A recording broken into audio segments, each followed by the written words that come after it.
Bienvenido al canal de Narraciones Budismo. La necesidad de entender la vacuidad para el Tonglen, por el Dr. Alexander Berzin. Enseñanza extraída de la plataforma studybuddhism.com. Encuentra el enlace en la descripción del vídeo. Elementos clave de la bodhicitta más profunda. Hemos hablado acerca de cómo desarrollar la bodhicitta más profunda y hemos visto que es muy importante y útil para ser capaces de hacer la práctica de Tonglen, dar y tomar. Es decir, ahora estamos listos para abordar el desarrollo de la bodhicitta relativa, convencional, de tipo superficial. Es dentro de ese contexto que se practica el Tonglen como parte del entrenamiento para desarrollar la bodhicitta relativa. Estas dos son tradiciones principales en torno a cómo desarrollar y luego fortalecer este anhelo por la bodhicitta. Una es la meditación en 7 partes sobre la causa y el efecto. En otras palabras, 6 pasos o causas que se acumulan hasta uno séptimo, que es el resultado o efecto, que es el desarrollo de la bodhicitta. Después de desarrollar la ecuanimidad, que está libre de apego, repulsión e indiferencia hacia cualquiera, empieza con reconocer que todos han sido nuestra madre y recordar la amabilidad de las madres y demás. El otro método es igualar a intercambiar nuestras actitudes acerca del yo y los demás. Su Santidad el Dalai Lama dice que hay un poco de peligro en el primer método y que el segundo método es un poco más estable. El peligro con el primer método es que si no hemos obtenido un buen entendimiento de la vacuidad, particularmente la vacuidad de nosotros como personas, entonces nuestra base para ser amables con los demás, desear ayudar a los demás, etc., sobre la base de que todos los demás han sido nuestra madre y han sido amables conmigo, podría ser un poco egocéntrico. Dado que han sido amables conmigo, bueno, necesitamos ayudarlos y queremos ayudarlos. Es un poco enfático en el yo. Mientras que el otro método, igualar e intercambiar nuestras actitudes acerca del yo y de los demás, no tiene ese tipo de peligro, porque se basa en ver que todos somos iguales. Nosotros, los demás, todos. En que todos quieren ser felices. Nadie quiere ser infeliz. Realmente no implica ningún asunto del yo. Sin embargo, si tenemos un buen entendimiento de la vacuidad, que no tiene que ser perfecto, obviamente, no tenemos este peligro en estos tipos de meditaciones de la bodhicitta y podemos seguir cualquier método o lo que a menudo se recomienda, al menos en el comentario de Serkon Rinpoche, las 11 etapas del desarrollo de la bodhicitta que combina ambos métodos. Vimos la importancia del entendimiento de la vacuidad para el Tonglen, así que lo revisaremos un poco más antes de que presentemos estos 11 pasos, pero no entraré en gran detalle. Veamos cómo el entendimiento de la vacuidad realmente es esencial, cómo funciona, para ser capaces de desarrollar la bodhicitta sin este peligro de aferrarse a un yo o aferrarse a un tú. El tema que quiero discutir aquí es la diferencia entre cada ser vivo, cada continuidad mental siendo individual, y cada uno teniendo una identidad inherente, autoestablecida. Si no entendemos claramente la distinción entre estos dos, es un poco confuso y difícil. Esa no es una distinción que podamos apreciar muy claramente. Al lidiar con los demás, queremos evitar los dos extremos. No queremos convertir todo el reino de los seres vivos, o todo el universo para el caso, en una gran sopa, en la que no hay diferencia entre nada, como si se tratara de una gran unidad indiferenciada. O pensar que hay seres vivos, hay continuidades mentales, pero son totalmente anónimas. El otro extremo es pensar que todos tienen una identidad inherente autoestablecida con la que los identificamos, como si esa fuera su identidad estampada permanentemente, sea la identidad estática que les damos en términos de lo que son en esta vida en particular, como humano, mujer, hombre, cucaracha o lo que sea, o la de nuestra madre. No queremos darles a todos la identidad inherente estática de ser nuestra madre. Características definitorias. Todo el tema aquí tiene que ver con características definitorias. Todos los fenómenos válidamente conocibles convencionalmente tienen una marca característica definitoria que nos permite, por ejemplo, cuando vemos un grupo de personas, distinguir a un individuo de otro. Somos capaces de hacer eso con el agregado de la distinción. Sobre la base de estas marcas características definitorias, etiquetamos mentalmente, conceptualmente, que estas cosas que vemos encajan en las categorías de elementos individuales válidamente conocibles. Personas, hombre o mujer, y Mary o John. ¿Qué son estas marcas características definitorias? Son fenómenos de imputación que no pueden existir o ser conocidos independientemente de algo caracterizado por ellos. Sin embargo, las marcas características definitorias no son unas cosas inherentes autoestablecidas que se pueden encontrar dentro de los elementos caracterizados por ellas. Su existencia solo puede ser establecida como aquello a lo que la categoría o concepto, marcas características definitorias, y las palabras, marcas características definitorias, se refieren cuando son mentalmente etiquetadas y designadas sobre la base de elementos caracterizados por ellas. Ahora, aquí es donde el Prasángika y el Svatántrika difieren. Supongamos que mentalmente etiquetamos algún objeto que vemos como una persona, Mary.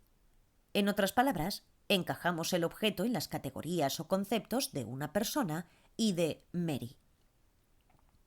El Prasángika afirma que la existencia de este objeto como una persona y como Mary está establecida meramente como aquello a lo que las palabras y conceptos, persona y Mary, se refieren sobre la base del objeto que vemos.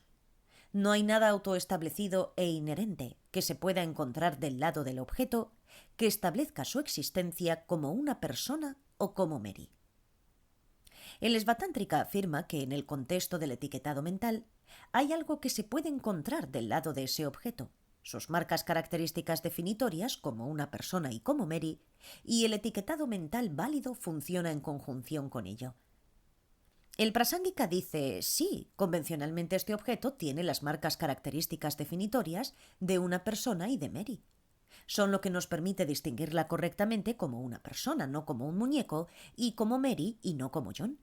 Pero la existencia de estas marcas características definitorias también está establecida meramente como aquello a lo que los conceptos y las palabras, marcas características definitorias, se refieren sobre la base de lo que está caracterizado por ella.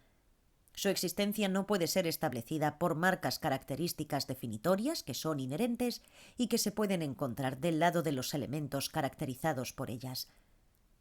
La marca característica definitoria más básica de cualquier cosa es la que nos permite, al conocerla, distinguirla como un elemento individual válidamente conocible. Si, como afirma el Svatántrika, esa característica se pudiera encontrar del lado de un objeto, tal como una continuidad mental de 5 agregados siempre cambiantes, es como si hubiera un código de barras en algún lugar dentro de él. Si tuviera el poder, incluso si fuera solo en conjunto con el etiquetado mental, de establecer la existencia de esa continuidad mental como un elemento individual válidamente conocible, sería como si ese código de barras estuviera generando una línea sólida alrededor de esa continuidad, lo cual establecería su existencia como un elemento individual válidamente conocible distinto, separado de todo lo demás. El Prasángika dice que no es así.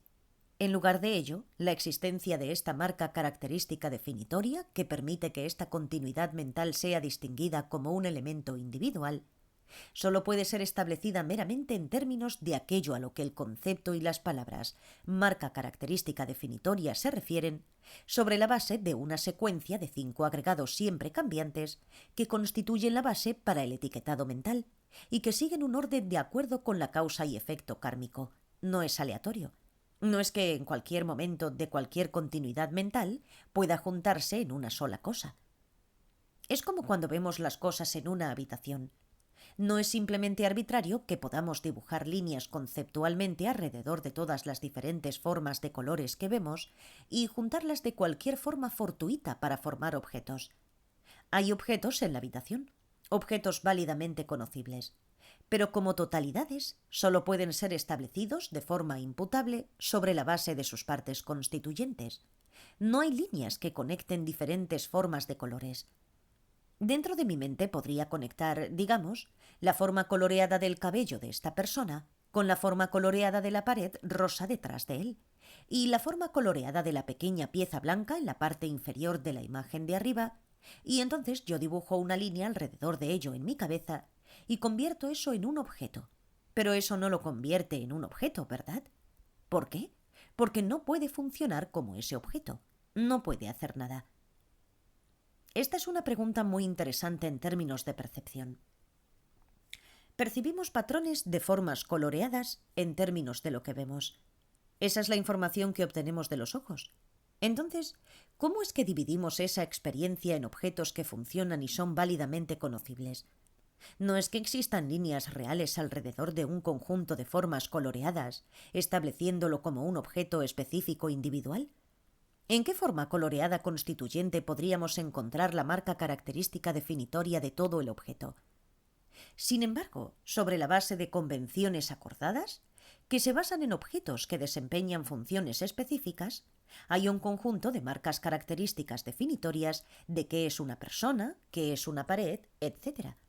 La existencia de estos elementos, como estos tipos de objetos, una persona, una pared y demás, solo puede estar establecida en términos de los marcos de referencia conceptuales con los que son etiquetados mentalmente y designados con palabras. Y las palabras, después de todo, son solo patrones arbitrarios de sonido a los que se les asignan significados por convenciones acordadas. Nuestro etiquetado mental de elementos individuales es válido si es con convenciones acordadas y si nuestra cognición no es contradicha por la cognición válida de la verdad convencional del objeto, como cuando nos ponemos nuestras lentes. Eso contradice la validez de que un objeto exista como una borrosidad que vimos sin las lentes. Nuestro etiquetado mental también necesita no ser contradicho por cognición válida de la verdad más profunda, la cual contradice que las cosas existen de formas imposibles. Bien, para repetir, convencionalmente podemos decir que hay características definitorias y aquí estamos hablando solo de las más básicas. Las marcas características definitorias de algo como un objeto válidamente conocible y las marcas características definitorias de qué objeto válidamente conocible es, qué tipo de objeto es y así sucesivamente. Esto aplica a cada continuidad mental individual, teniendo como base a una persona como un fenómeno de imputación sobre ella. Continuidad mental tiene una característica definitoria. Es una secuencia individual de actividad mental compuesta de 5 agregados siempre cambiantes. La secuencia se basa en la experiencia de resultados de la propia conducta de acuerdo con el karma, de acuerdo con la causa y efecto.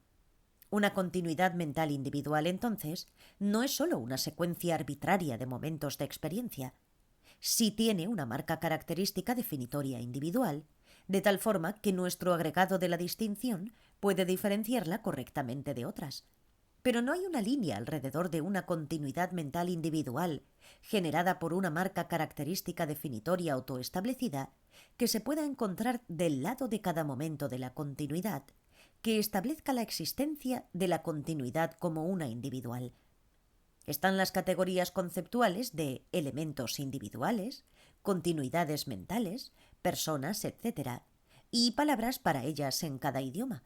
Y hay elementos individuales que cumplen con las características definitorias de estas categorías, pero sin que las marcas características definitorias se puedan encontrar del lado de las categorías o del lado de los elementos de partículas que encajan en estas categorías.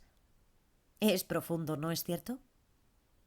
Ahora, el sistema filosófico Chittamatra especifica explícitamente algo útil en este punto.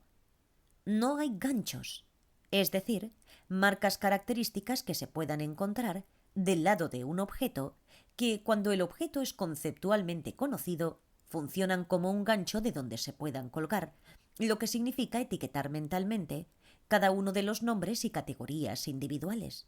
Esto es, identidades individuales que una continuidad mental ha tenido o podría tener. No hay ningún pequeño gancho del lado del objeto para la identidad masculino, para la identidad femenino, para la identidad humano, para la identidad cucaracha, para la identidad madre o mi madre en una vida previa, que por su propio poder, porque el gancho está ahí, le convierte en tener la identidad de una continuidad que es masculina, femenina, humana, cucaracha o mi madre. Y este es el caso, aunque todos estos nombres o categorías pudieran etiquetarse convencionalmente, de forma válida, sobre la base de la historia de las secuencias de experiencias que conformaron esa continuidad mental individual.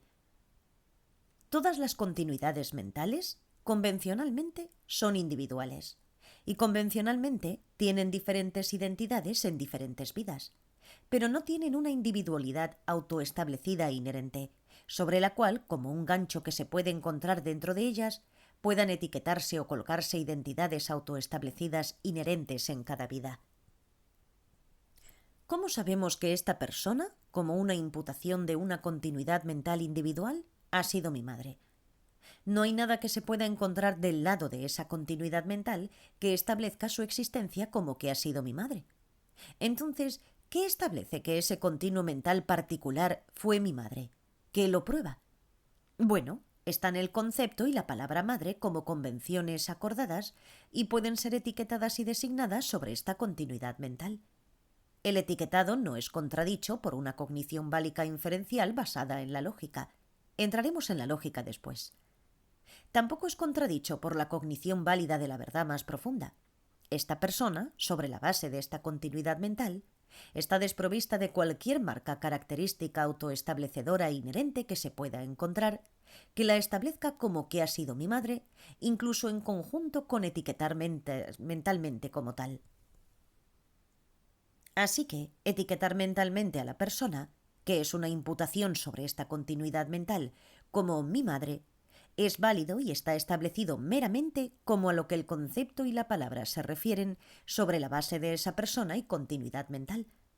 Sin embargo, la marca característica definitoria que nos permite distinguir a la persona como que ha sido mi madre no se puede encontrar en la base para el etiquetado, autoestablecido ahí como un gancho en el que se fija este concepto y palabra madre como una identidad inherente. Yo no espero, y ustedes no deberían esperar, que puedan comprender plenamente todo esto y sus implicaciones.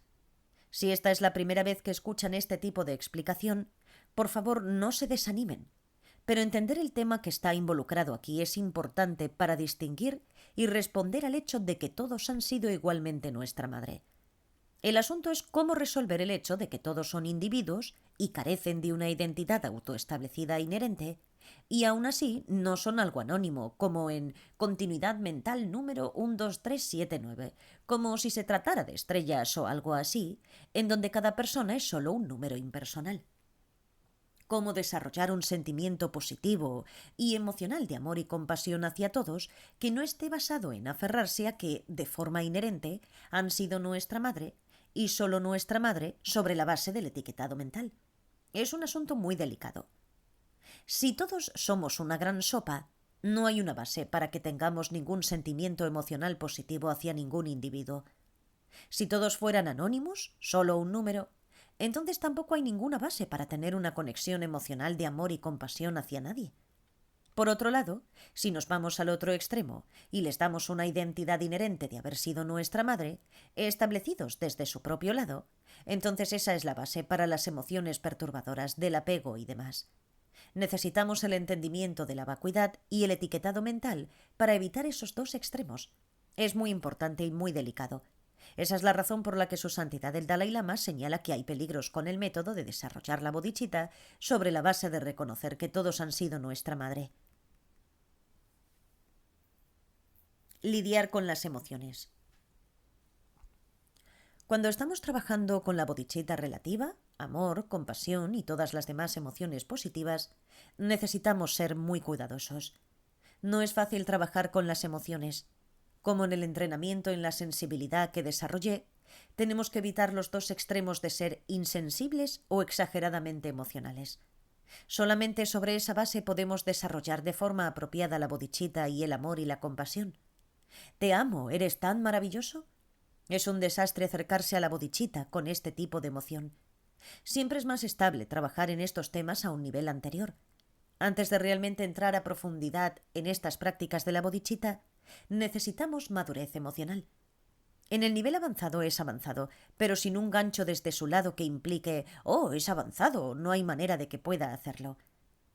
Podemos ver que este nivel de explicación, aunque no es sumamente fácil de entender, es algo con lo que podemos trabajar con otros maestros para profundizar más en ello y entenderlo gradualmente, porque eso hará que la práctica de la bodhicitta sea más estable, mucho más madura a nivel emocional.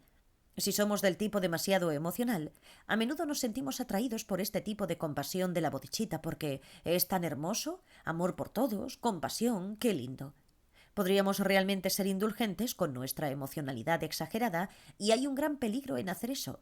realmente perder el camino y solo convertirlo en un ejercicio autoindulgente de nuestro propio exceso emocional. Estoy explicando esto con la esperanza de que sea útil para ustedes y no solo confundirlos. Es material que realmente tenemos que masticar y trabajar, y esa es realmente la única forma de obtener esta estabilidad emocional y madurez. Si realmente somos serios acerca del camino budista y realmente serios acerca de alcanzar la iluminación, entonces es muy importante hacerlo de forma correcta, no solo de la forma que nos gusta. La forma de hacerlo correctamente se ha dicho una y otra vez. Es una combinación de método y sabiduría, compasión y el entendimiento de la vacuidad. Tenemos que unir ambos. No podemos hacer solo uno porque eso es lo que nos gusta, pensando, es agradable, se me da fácilmente. No hace ninguna diferencia que nos inclinemos más del lado emocional o del lado del entendimiento. Estos son los dos extremos de la emocionalidad exagerada y la insensibilidad, como en alguien que es superintelectual al punto de excluir la emoción. Como generalmente señalo en el entrenamiento en la sensibilidad, ser demasiado emocionales a menudo es solo un espectáculo. Es un gran espectáculo y en realidad muy dentro de nosotros no es algo tan sincero. Solo surge de forma automática debido al hábito y debido a que la cultura lo apoya. ¿Pero realmente lo sentimos? Si llegamos con alguien con esta actitud exageradamente emocional de «Oh, te amo tanto, quiero ayudarte, déjame ayudarte», ¿lo asustaremos tanto que se alejará? Se sentirá abrumado y asustado ante el hecho de que podamos tragárnoslo. Esa no es realmente la forma de ayudar a alguien. Estamos actuando como una gran araña madre «Oh, déjame ayudarte, te amo». Este método absurdo de imaginar a la araña, de llevarlo a una dimensión absurda. A menudo las imágenes del mundo animal que son absurdas son sumamente útiles si es que podemos recordarlas. Nos permite revisar para ver si nos estamos yendo a ese extremo. Shantideva dice, permanece como un tronco de madera. Solo no se vayan a ese extremo. Guarden la compostura y respondan de una forma más estable y emocionalmente madura. No es que nos convirtamos totalmente en un bloque de madera y solo nos sentemos ahí sin hacer nada. Entender la vacuidad es importante no solo en términos de la práctica del Tonglen, ser capaces de tomar el sufrimiento de los demás sin volvernos completamente locos, pero también es importante para ayudarnos a evitar los dos extremos en términos de emocionalidad, ya sea no sentir nada o ser exageradamente emocionales. En conexión con eso, entendemos la diferencia entre cómo, convencionalmente, podemos decir que todos somos individuos en el sentido de que todas las continuidades mentales son individuales y han tenido identidades convencionales en términos de ser nuestra madre, nuestro amigo y demás. Pero no hay nada inherente que se pueda encontrar del lado de ninguna continuidad mental que la convierta en cualquiera de estas por su propio poder.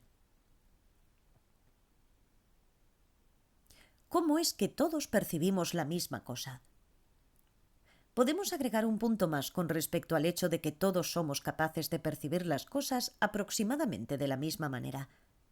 Todos vemos y etiquetamos este objeto de madera que está sobre nosotros como viga, o todos somos capaces de ver y etiquetar a una continuidad mental particular como que ha sido nuestra madre. Pero, ¿acaso estamos todos viendo y etiquetando el mismo objeto individual?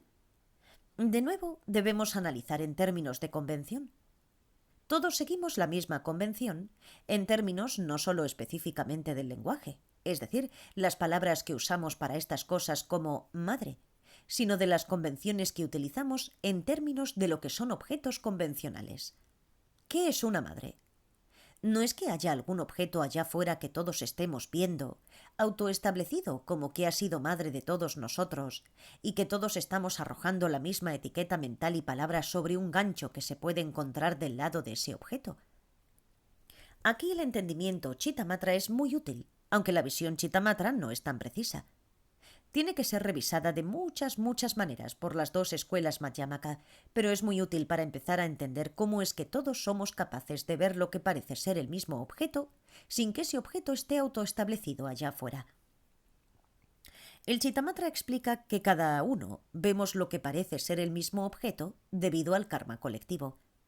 Además, las apariencias siempre son individuales, dado que cuando vemos algo hay diferencias en el ángulo, la distancia y demás. Lo que cada uno de nosotros vemos es ligeramente diferente. Por ejemplo, si cada uno de nosotros toma una foto de la habitación, la fotografía de cada persona será muy diferente, aunque convencionalmente tenemos que decir que estamos en la misma habitación.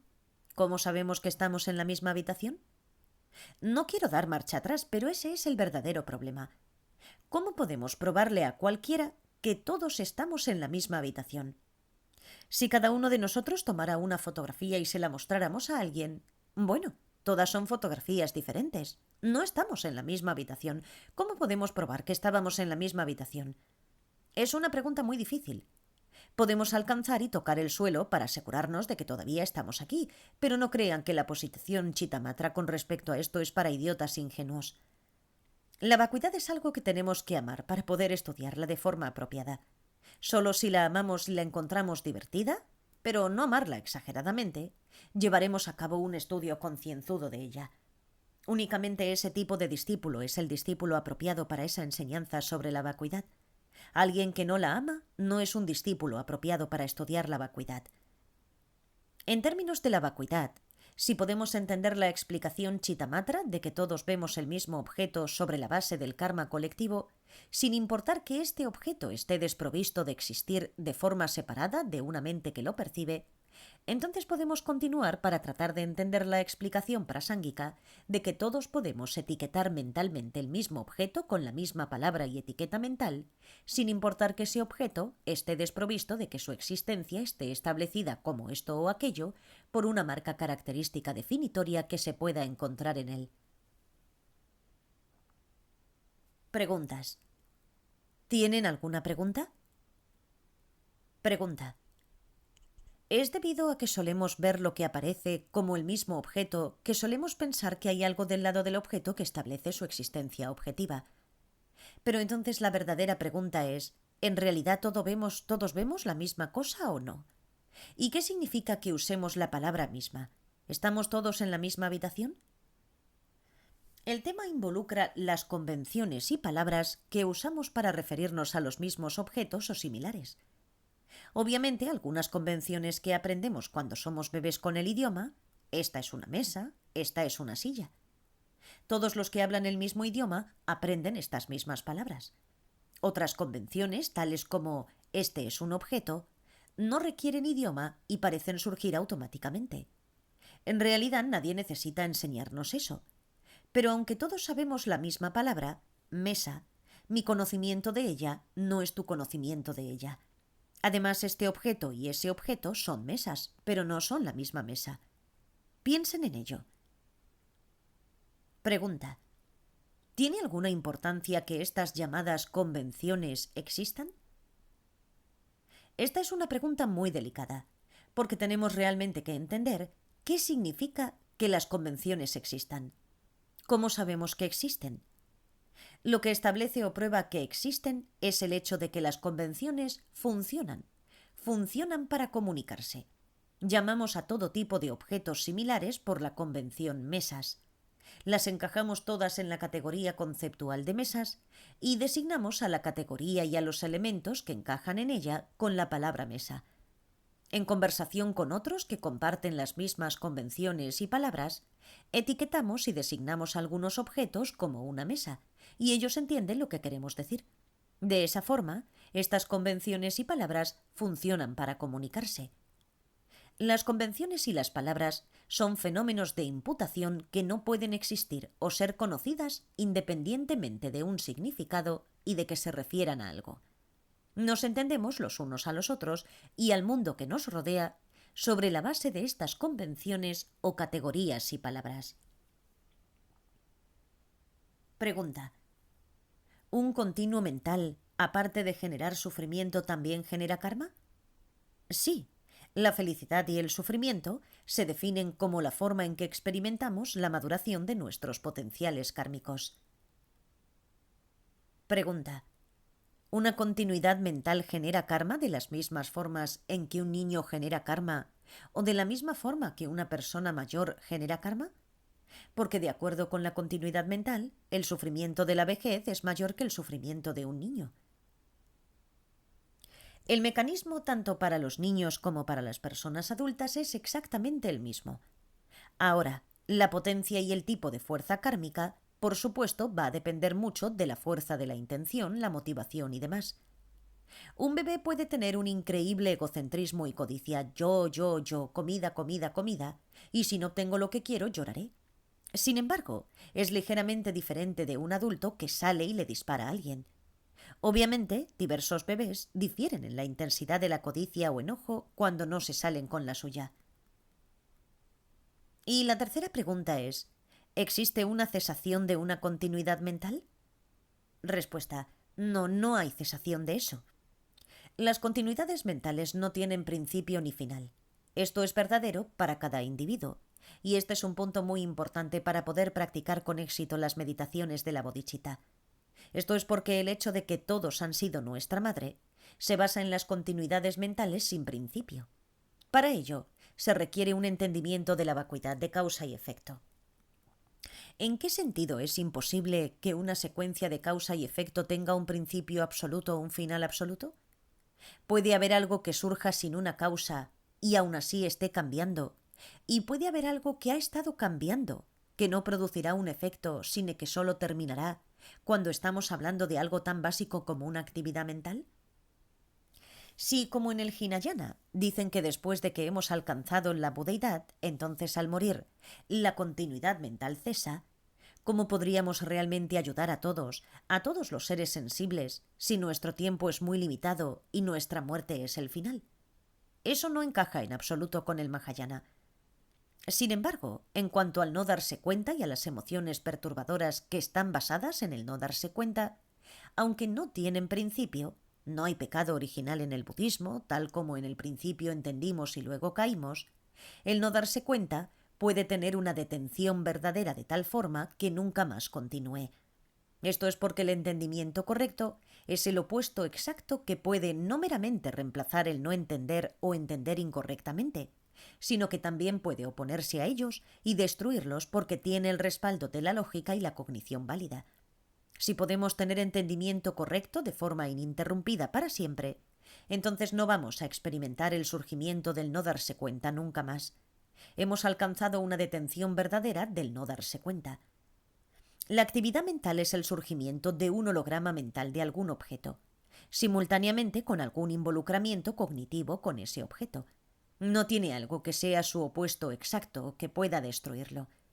La muerte, por ejemplo, que es la pérdida de una base física burda para esta actividad, no es un opuesto exacto de ella, especialmente a la luz de la visión budista de que aún hay cierta energía sutil como su base física incluso en la muerte. Para entender cómo es que la actividad mental no tiene cesación, realmente necesitamos entender la vacuidad, porque esto tiene que ver con todo el asunto de preguntar cómo es que podemos tener una continuidad. Cuando dejamos de pensar en algo, ¿cómo podemos pensarlo de nuevo? Si hemos dejado de pensar en algo o de estar enojados, entonces, solo porque no estemos pensando en ello o ya no estemos enojados, eso lo convierte en una detención verdadera y podemos ya nunca volver a pensar en ello o enojarnos de nuevo. ¿Podemos enojarnos solamente una vez? La vacuidad aquí es crucial para entender toda esta discusión. Pregunta. Como explicaste, tenemos convenciones para comunicarnos y para eso son las convenciones. Pero ¿cómo tendríamos que tratar a las convenciones como practicantes budistas? ¿Tenemos que deconstruirlas o entender que están vacías? ¿Cómo deberíamos relacionarnos o lidiar con las convenciones como practicantes budistas? Estoy un poco confundida. Sí, deconstruir todo. Necesitamos entender la vacuidad de las convenciones y aún así funcionan como una ilusión. No se encuentran en ningún lado con una línea alrededor de ellas, como un gran diccionario en el cielo que existe por sí mismo, con todas estas convenciones de palabras que tienen significados inherentes a ellas. Las palabras son solamente patrones acústicos a los que un grupo de gente les asigna un significado. Pueden reunir todo tipo de objetos y luego decir, las llamaremos mesas, y esa palabra se referirá a todas estas cosas diferentes. Realmente es bastante extraordinario que el lenguaje y las convenciones se hayan desarrollado alguna vez. Es totalmente creado por la mente. No hay nada del lado de estos objetos que haga que estén inherentemente asociados con un patrón acústico de sonidos o los que se les asigna un significado. Pregunta. ¿Cómo funcionan realmente las convenciones? Porque no es solo que tengamos una cámara diferente o un ángulo diferente para una imagen, sino que en realidad tenemos cámaras diferentes con lentes diferentes y demás. Y algunas personas son buenas fotógrafas y otras no, etcétera. ¿Cómo sabemos que estamos pensando de la misma forma que todos los demás? Por eso es como una ilusión. Es increíble. Esto es lo que dice Tsongkhapa. La ilusión es creada como un surgimiento dependiente. Dice que es increíble que las cosas cual ilusión surjan en dependencia en términos del etiquetado mental sobre la base de la vacuidad. Es increíble, continúa utilizando esta palabra, es impresionante y aún así todo funciona. Para la pregunta, bueno, ¿y cómo funciona? Tenemos que regresar a lo que mencioné más temprano el día de hoy, el comentario críptico de Serkon Rinpoche de si hubiera paredes sólidas, no podríamos caminar a través de ellas. Pero como no hay paredes sólidas, entonces podemos caminar. No hay nada que impida que las cosas funcionen. Esa es la forma en que se explica y se enfoca desde el punto de vista budista. Es como el espacio. La vacuidad es como el espacio. El espacio es la ausencia de cualquier cosa tangible u obstructiva que impida que algo ocupe 3 dimensiones. Si estuviéramos dentro de una caja de paredes sólidas, no podríamos salir de ella. No podríamos ir a ningún lado. Dado que no hay ninguna pared sólida enjaulándonos dentro como una línea sólida, podemos salir, podemos hacer cosas. Si estuviéramos encapsulados con alguna capa plástica inflexible y sólida alrededor de nosotros, estaríamos congelados y aislados de todo y no podríamos hacer nada. No podríamos relacionarnos con nada, la causa y el efecto no podrían conectarse entre sí y nada podría funcionar. La vacuidad es la ausencia total de eso. No obstante, en nuestra mente siempre estamos encapsulando algo en plástico sólido. Acabas de decirme eso, pensamos. O, ¿qué tal pensar, dijiste eso hace 20 años y heriste mucho mis sentimientos?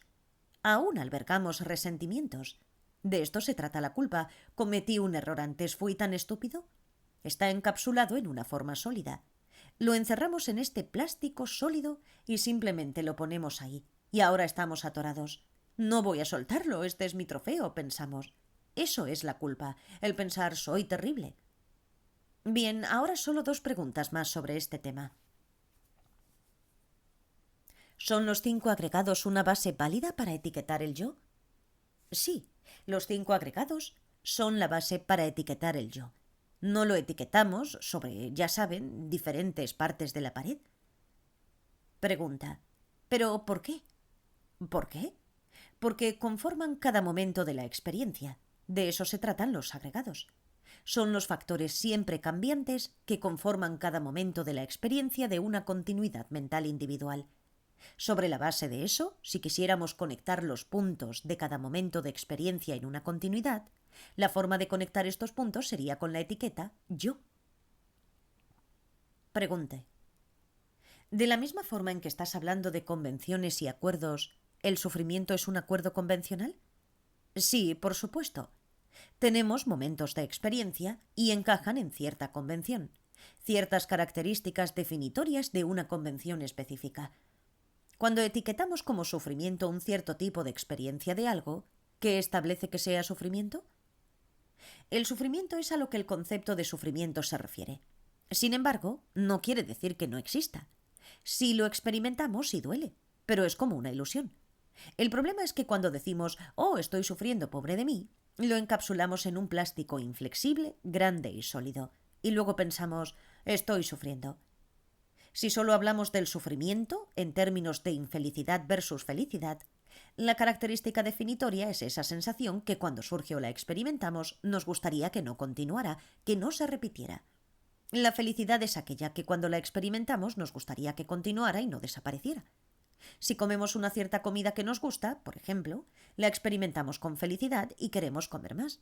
Pero alguien puede comer la misma comida y odiarla, por lo que la experimentan con un increíble sufrimiento y nunca quieren volver a probarla. Todos hemos acordado la marca característica definitoria del sufrimiento y la felicidad. Es una convención. Desarrollar la ecuanimidad que está libre del apego, la repulsión y la indiferencia. Ahora hemos visto que el entendimiento de la vacuidad es esencial para el desarrollo de la bodhicitta. Así que veamos cómo se aplica estos 11 pasos para desarrollar la bodichita, el contexto en el que entra el Tonglen. El primer paso es desarrollar ecuanimidad hacia todos. Esta es la ecuanimidad que se desarrolla en común con las prácticas Hinayana y se desarrolla al ir del estado mental en el que tenemos apego por algunos seres, repulsión por otros e indiferencia por otros, a uno en el que no consideramos a nadie como un amigo, enemigo o extraño. Este tipo de ecuanimidad es un estado mental de estar libre de emociones perturbadoras de apego, indiferencia y repulsión hacia todos los seres. El entendimiento de la vacuidad es muy necesario aquí. Ciertamente algunos seres a veces han sido nuestros amigos, algunas veces han sido nuestros enemigos, algunas veces han sido extraños. Eso es en términos de las circunstancias. Pero si pensamos en términos de continuidades mentales sin principio, entonces en diferentes momentos todos han sido un amigo, un enemigo o un extraño. No hay diferencia, es solo en asunto de cuándo. No hay ganchos del lado de nadie en los cuales colgar el concepto de amigo, enemigo o extraño y, por lo tanto, aferrarnos a ello como si fuera su identidad inherente verdadera. Nadie está autoestablecido como lo uno o lo otro. Sin atracción, repulsión o indiferencia, hemos nivelado el terreno de tal forma que tengamos ecuanimidad hacia todos. Aunque algunas veces han sido nuestro amigo, enemigo o extraño, no hay ningún gancho de su lado del cual colgar eso como su identidad inherente. Sobre la base de este terreno nivelado de ecuanimidad, podemos continuar para reconocer que todos en algún punto han sido nuestra madre. Esto es porque no hay ningún gancho de su lado en el cual colgar la identidad inherente de madre tampoco. Probar que todos han sido nuestra madre. Este es un punto difícil y uno que recientemente estábamos trabajando con mi clase del 9º capítulo del texto de Shantideva que aborda la vacuidad. ¿Cómo probamos que todos han sido nuestra madre en un momento u otro? Tenemos que estar convencidos lógicamente de que esto es correcto. Después de todo, las leyes de la probabilidad y la física cuántica nos llevan a la conclusión de que podría ser el caso que alguna persona siempre haya sido nuestra madre o que algunas nunca hayan sido nuestra madre. ¿Acaso eso no está en el reino de la probabilidad? Así, en lugar de esas conclusiones, queremos una prueba matemática de que todos los seres han sido nuestra madre, no solo que sea algo que se base en la fe ciega o en la probabilidad. Por ejemplo, si tenemos un tiempo infinito, pero un número finito de seres sensibles, ¿cómo probamos que todos en un punto han sido nuestra madre?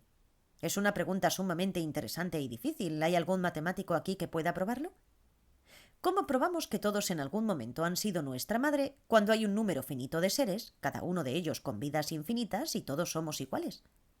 Llegamos a una prueba y algunos geishes que son expertos en lógica han confirmado que lo aprueba. Quiero mostrarles la prueba en caso de que haya alguien aquí que quizás pueda encontrar alguna falla en el pensamiento.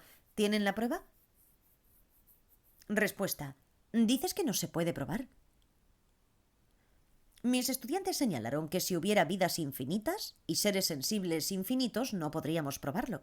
Sin embargo, dado que hay vidas infinitas y finitos seres sensibles, podría probarse. Pregunta. Estoy de acuerdo con eso. El verdadero problema es cómo puedes probar que hay un número finito de seres sensibles. Ese no es el asunto aquí, este es un valor dado. El valor dado es que el número de seres sensibles es n. Solo estamos hablando de un problema matemático, porque verán, este problema resalta un tema interesante, el cual es que resulta importante no solo saltar a este tipo de prácticas y meditaciones, cuando después de un tiempo empezamos a pensar en ello y nos decimos a nosotros mismos en cierto punto, bueno, esto es ridículo, ¿cómo podrían todos haber sido mi madre? Eso es una fantasía, no es correcto que todos hayan sido mi madre, es un montón de tonterías. Así que, ¿se nos ocurre algo? Respuesta. Se necesitaría una pizarra y algo de papel, pero la idea básica es esta. Imagina que tenemos una olla muy grande llena de canicas. En esta olla cada canica representa un ser sensible. Así que cada vez que alguien renace... El doctor Persin interrumpe. Correcto, cada vez que cualquiera renace como nuestra madre... Y sigue el participante. Sacas una canica de la olla y luego, cuando esta vida en particular finaliza, vuelves a arrojar la canica en la misma olla. Entonces tenemos que verificar cuál es la probabilidad de que hayamos sacado una canica en particular de esa olla. Una canica en particular en intentos infinitos en vidas infinitas. Si esa probabilidad es 0, entonces sin duda alguna cada ser sintiente ha sido nuestra madre. Pero necesitamos hacer los cálculos matemáticos en papel. Maravilloso. Les daré nuestra prueba prasángica de esto. La generó uno de los estudiantes y yo solo la formulé de forma apropiada, pero es una prueba prasángica y es maravillosa. Si todas las continuidades mentales son iguales, y una de ellas ha sido mi madre, la madre en esta vida, entonces todos han sido mi madre porque todos son iguales. No hay ninguna razón por la que otro ser no haya sido también mi madre. Ahora, aquí viene la parte prasángica. Si esto no fuera verdadero, si hubiera un solo ser sensible que nunca fue mi madre, entonces, dado que todos los seres sensibles son iguales, ningún ser sensible podría haber sido mi madre. Y así, la conclusión absurda sería que no tuvimos una madre en esta vida. Me gustaría ver si puede atacar esa lógica. El participante contesta: no estoy refutando eso. El doctor Bersin: esa es una prueba no matemática muy simple. De hecho, es muy profunda. Es realmente buena. Participante: incluso el esbozo de la prueba que tengo en mente es una sobresimplificación de la realidad, porque empezar con la suposición de que cada continuidad mental tiene la misma probabilidad de haber sido alguna vez mi madre va en contra del estudio de la probabilidad de las tendencias, porque también hay tendencias en la probabilidad. Es una sobreimplicación. Doctor Bersin: correcto. Ahora llegamos a este asunto que discutimos que desde el punto de vista prasángica, por supuesto, no hay tendencias inherentes en cualquiera de estas continuidades mentales. Lo único que podemos decir es que cuando alguien ha sido nuestra madre hay una conexión cercana. Entonces podríamos decir que hay una tendencia más fuerte de que sea nuestra madre nuevamente. Sin embargo, eso aún no niega que todos tengan la misma probabilidad de ser nuestra madre, porque hay tiempo infinito. Así que eso no importa. Participante: el problema que tengo no es con respecto a que todos hayan sido mi madre. Es un problema que tengo acerca del tiempo infinito. Porque para mí puedo probar igualmente que en un tiempo infinito y seres sensibles no infinitos, todos deberían estar iluminados. Dado que ya habrían tenido un número infinito de momentos de encuentro con el Dharma, ya debería estar iluminado. Respuesta: esa es una pregunta muy difícil. Es una pregunta interesante y una muy buena en la que pensar. Mi pensamiento inicial, sin analizarlo de forma muy profunda, es que el no darse cuenta tampoco tiene principio.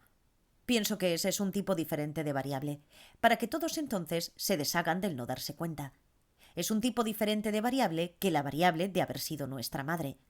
En otras palabras, el no darse cuenta no se va a ir por sí mismo. Tenemos que invertir una gran cantidad de esfuerzo para que se vaya. Para que el no darse cuenta y los hábitos del no darse cuenta se vayan, necesitamos nunca renunciar a la bodhicitta, de tal forma que sigamos construyendo la fuerza positiva necesaria a lo largo de 3 incontables eones para deshacernos de ellos para siempre. Y así hay grandes obstáculos que necesitamos superar para alcanzar la iluminación, y los hábitos del no darse cuenta no tienen principio, mientras que el darse cuenta que discrimina de la vacuidad que se deshará de ello no es algo que hayamos tenido sin principio. Sin embargo, no hay un gran obstáculo que le impida a alguien ser nuestra madre y que deba ser superado con esfuerzo para poder ser nuestra madre. Pienso que esa es la diferencia. Hay que oponerse para deshacerse del no darse cuenta. No hay nada a lo que necesitemos oponernos que le impediría a alguien ser nuestra madre. Además, solo un ser sensible puede ser nuestra madre a la vez, pero no es el mismo caso en términos de que solo un ser sensible pueda iluminarse a la vez. Así, esa es otra diferencia. Cuando alguien ha sido nuestra madre, no sigue siendo nuestra madre actualmente. Mientras que si alguien se ilumina, eso sí continúa para siempre. Si lo que dijiste fuera verdad, que ya todos deberían estar iluminados, entonces deberíamos observar eso. Sin embargo, nuestra observación contradice eso porque ciertamente no estamos iluminados. Ser nuestra madre es algo que solo un ser puede ser a la vez, y eso es solamente ahora. Entonces ya no son actualmente nuestra madre. En tanto, estar iluminado sería para siempre, y no es solo que únicamente una persona pueda ser así a la vez. Son muy diferentes, ser nuestra madre o estar iluminados. La prueba a la que llegamos en mi clase, de que todos han sido nuestra madre, es una maravillosa prueba que también podemos usar para probar que todos pueden iluminarse, lo cual es muy, muy importante para ser capaces de convencernos de eso. Si no tenemos convicción en eso, entonces, ¿qué anhelamos alcanzar si no estamos convencidos de que podemos alcanzar la iluminación y que realmente podemos ayudar a todos los demás? La prueba va de esta manera. Si una persona, el Buda Shakyamuni, ha alcanzado la iluminación y todos somos iguales en el sentido de tener todos los factores de naturaleza de Buda que nos permiten alcanzar la iluminación, entonces, dado un tiempo infinito, todos pueden en algún momento alcanzar la iluminación, aunque no existe garantía alguna de que eso pasará. El punto es que aún no estamos iluminados porque tenemos que esforzarnos para obtener el darse cuenta que discrimina de la vacuidad. Y para ello tenemos que construir la fuerza positiva a lo largo de 3 incontables eones, sin interrupción. Y para ello necesitamos no renunciar a la bodichita. Pero entonces, si una persona no pudiera alcanzar la iluminación, entonces nadie podría haberla alcanzado. Porque todos somos iguales. Luego el Buda Shakyamuni no estaría iluminado. Entonces eso conduce a toda la discusión de ¿alguna vez hubo un Buda? Esa es una pregunta muy interesante y eso genera muchos otros puntos. La importancia de la discusión y el debate. En resumen, la razón por la que busqué esto y lo quería demostrar con este razonamiento es que el desarrollo de la bodichita y trabajar con todas estas cosas, como que todos han sido nuestra madre, no puede perseguirse independientemente de obtener el entendimiento de la realidad. Tenemos que cuestionar todo y tratar de entender por qué las cosas son como son, porque de lo contrario surgen dudas en nuestra meditación. ¿Qué rayos estoy haciendo? Esto no tiene ningún sentido. No tengan miedo de pensar. Todos tenemos mentes con la habilidad de entender y razonar. Eso es lo que nos hace seres humanos. Estas son nuestras características definitorias como seres humanos, aunque no se pueden encontrar dentro de nosotros y no tenemos un gancho dentro de nosotros para colgarlas. Esta es la razón por la que el debate es tan importante. De esto es de lo que quise darles una probadita. Si nos sentamos en meditación analítica y queremos descubrir las cosas por nosotros mismos, nunca vamos a desafiarnos de la forma en que otras personas van a desafiarnos a nosotros y a nuestro entendimiento. Como lo que se acaba de preguntar, ¿no deberían todos de haberse iluminado ya por la misma línea de razonamiento? Oh, nunca pensé en ello. Entonces pensamos acerca de ello y llegamos a una respuesta. No tenemos que debatir de ida y vuelta, aunque eso es mejor porque entonces todos tienen que responder y todos tienen que pensar. Nadie puede ser solamente un observador. Por ejemplo, después de que hemos tenido una enseñanza general, podríamos formar parejas y decirnos unos a otros, bueno, ¿qué entendiste? Y entonces podríamos traer dudas a la clase y discutirlas. Este es el proceso a través del cual realmente entendemos las enseñanzas y nos convencemos de ellas, superando nuestras dudas. Es solamente sobre esa base que podemos concentrarnos en algo en meditación sin cuestionar ¿qué estoy haciendo? ¿Realmente entiendo esto? Eso va incluso para la bodichita, así como para el amor y la compasión. Este proceso de cuestionar y preguntar y trabajar unos con otros puede ser divertido y emocionante. No es tan árido, intelectual y aburrido. Si lo notan, el nivel de energía es mucho, mucho mayor del que sería estar sentado solo en meditación tratando de analizar esto. Toda nuestra concentración es mejor. Como me señaló el joven Serkon Rinpoche, todo este proceso, este entrenamiento en el debate es preparación para la meditación. Es acerca de la concentración, es acerca del entusiasmo, es acerca de la energía, deshacernos de nuestras dudas y demás, y entonces podemos meditar de forma adecuada. Quise darles una probadita de eso. Podemos empezar a valorar la importancia de trabajar con el Dharma. No solo entrenar nuestro corazón, entrenar nuestros sentimientos, sino también entrenar a nuestra mente para entender. Entrenamos ambos, limpiamos los hábitos negativos y entrenamos a los hábitos positivos para que se apoyen unos a otros. Porque de lo contrario, al tratar de trabajar y desarrollar emociones positivas, si no hemos tenido el cuidado de eliminar las dudas de antemano, las dudas entrarán en conflicto con las emociones positivas y ese se convierte en un verdadero obstáculo. Lo que queremos hacer es no tener emociones conflictivas. Siento amor, pero realmente no lo sé. ¿O realmente tengo una conexión contigo? ¿Realmente puedo alcanzar la iluminación? Eso es lo que anhelo, pero ¿realmente puedo hacerlo? Y ese tipo de cosas. No podemos poner plenamente nuestro corazón en ello de esa forma. Las dudas generan emociones negativas, y lo que estamos tratando de hacer con las meditaciones de la bodichita es desarrollar todas las emociones positivas. Para realmente poder hacer eso de forma apropiada, necesitamos deshacernos del lado negativo de ambas áreas que llamamos la mente y el corazón. Entonces podemos, quizás, entender un poco mejor por qué los textos del Abhidharma, los textos sobre temas de conocimiento, incluyen el titubeo indeciso o la duda entre las emociones perturbadoras junto con el enojo, el apego y demás. Indeciso significa que permanecemos inseguros y no comprometidos con nuestra postura. ¿Es correcta? ¿Esta es la enseñanza? ¿Es aquella otra? Es un estado mental muy perturbador. Sea que lo llamemos una emoción o una actitud, es difícil encontrar una palabra que lo incorpore. La palabra sánscrita para emociones y actitudes perturbadoras es klesha, y se describen como enfermedades. Para curarnos de ellas necesitamos un doctor, el Buda, y el Dharma es la medicina y demás. En ese sentido, algunos traductores las llaman aflicciones. Sin embargo, esa no es la definición, es solamente una analogía. La definición es que son los estados mentales que cuando surgen causan dos cosas. Causan que perdamos nuestra paz mental y que perdamos nuestro autocontrol. Por eso las llamo emociones y actitudes perturbadoras. Palabras concluyentes. No estamos avanzando mucho en este texto, obviamente, pero eso está bien, porque lo que es mucho más importante es obtener una base para ser capaces de realmente hacer este Lojong, estas prácticas de la limpieza de actitudes de forma apropiada. Podemos ver que no son algo a ser trivializado o simplificado en exceso. Si realmente vamos a hacerlas de forma apropiada, necesitamos valorar que estas enseñanzas son increíblemente profundas, increíblemente difíciles y requieren una gran cantidad de preparación. Sin embargo, si se preparan de forma apropiada, entonces podemos hacerlas.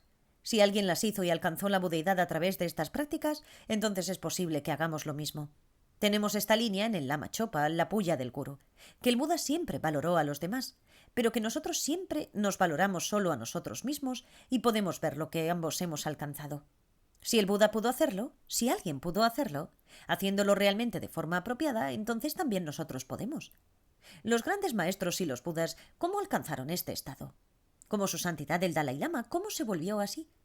Al practicar este tipo de enseñanzas, estas enseñanzas del Lojong, limpieza de actitudes, con el fin de ayudarnos a realmente tomar estas enseñanzas en serio y apreciar su valor, es muy difícil para nosotros relacionarnos con el Buda y su ejemplo. No vemos al Buda, pero muchos de nosotros sí tenemos la oportunidad de conocer a su santidad el Dalai Lama. Podemos pensar, ¡wow! Sería fantástico volverse como su santidad. Bueno, esto es lo que su santidad practica. Así es como su santidad se volvió como es, practicando estas enseñanzas del Lojong. Como siempre dice, su texto favorito, que él piensa que es el más importante, es involucrarse en el comportamiento del Bodhisattva de Shantideva, en donde estas enseñanzas se abordan ampliamente. Si queremos volvernos como él, eso es lo que necesitamos hacer. Y si lo hacemos, tenemos que hacerlo correctamente. Un día, un joven hippie, que muy probablemente estaba drogado, fue con Rinpoche, mi maestro. Yo era el traductor de Rinpoche, y él dijo, me gustaría practicar los 6 yogas de Naropa. ¿Me puedes enseñar los 6 yogas de Naropa? Su actitud era, ¿esto es tan excéntrico? Enséñame, me gustaría practicarlo.